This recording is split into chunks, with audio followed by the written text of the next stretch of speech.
मुंबई में कल Chhattisgarh investor meet का आयोजन होगा और इससे पहले वित्त मंत्री ओपी चौधरी ने कहा कि भाजपा सरकार में इन्वेस्टमेंट का माहौल बना है।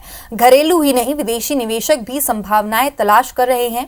नई औद्योगिक नीति से निवेशक आकर्षित हो रहे हैं और उन्होंने कांग्रेस सरकार पर निशाना साधते हुए कहा कि 5 साल भूपेश बघेल अपने पर इन्वेस्ट करते रहे। कांग्रेस सरकार में उनके नेताओं पर इन्वेस्ट हुआ, दिल्ली के कांग्रेस नेताओं पर पैसा इन्वेस्ट हुआ। 2.5 साल के फॉर्मूले के कारण छत्तीसगढ़ कांग्रेस का एटीएम बन गया था।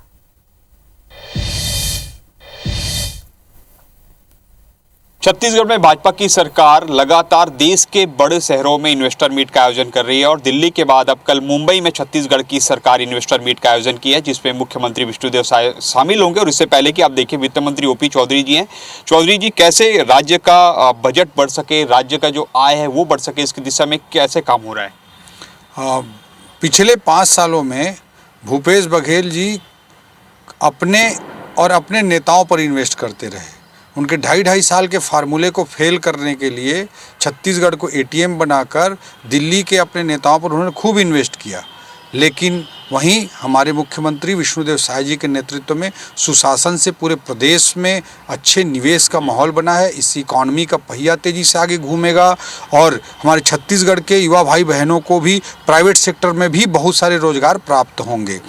अभी उद्योग नीति भी जो लाई गई है उसमें सारे इंसेंटिव्स, सारे छूट रोजगार आधारित हैं। पहले निवेश आधारित होता था कि इतने 1000 करोड़ का इन्वेस्ट करेंगे तो इतना छूट मिलेगा। अब हो गया इतने लोगों को नौकरी देंगे तो इतना छूट मिलेगा। इस तरह से उसे किया गया है।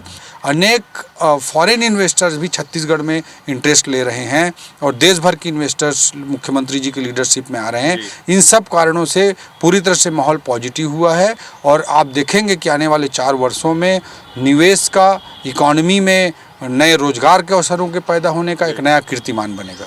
तो आपने सुना वित्त मंत्री ओपी चौधरी जी को, जो कह रहे हैं कि छत्तीसगढ़ में ये तमाम जो एमयू हो रहे हैं और जो इन्वेस्टमेंट होंगे उसका लाभ छत्तीसगढ़ के युवाओं को और छत्तीसगढ़ की जो इकोनॉमिक है वो बढ़ने में होगा। वैसे में देखना होगा कि किस तरीके से लगातार एमयू और इसका कितना फायदा छत्तीसगढ़ और छत्तीसगढ़ के लोगों को मिलेगा। कैमरामैन नरेंद्र मार्कंडे के साथ सौरभ सिंह परिहार, IBC 24 रायपुर।